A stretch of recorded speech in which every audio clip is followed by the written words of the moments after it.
Assalamu alaikum friends. I hope you're all doing well.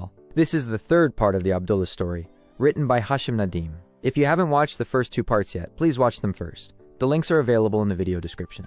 And if you haven't subscribed to our channel yet, do subscribe so you don't miss more videos like this. Now, लड़की ने मुझ पर नजर डालने के लिए आंखें भी नहीं उठाईं। मुकम्मल बेनियाजी के आलम में वो खूबसूरती से चलती हुई कार में जा बैठी।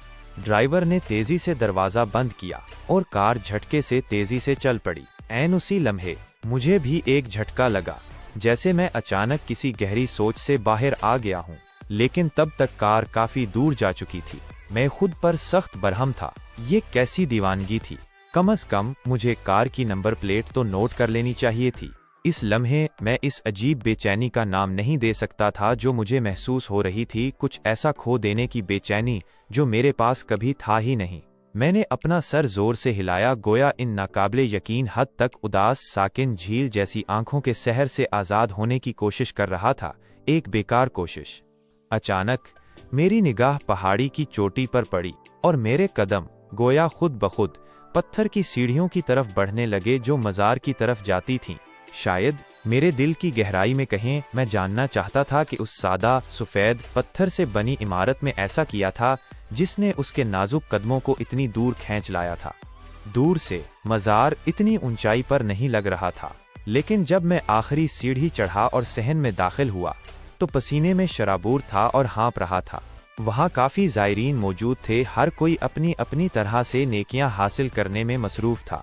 कुछ मज़ार पर फूलों की चादरें चढ़ा रहे थे, दूसरे बड़े बड़े बर्तनों में इज्तिमाई खाने का इंतज़ाम करके भूखों को खाना खिला रहे थे।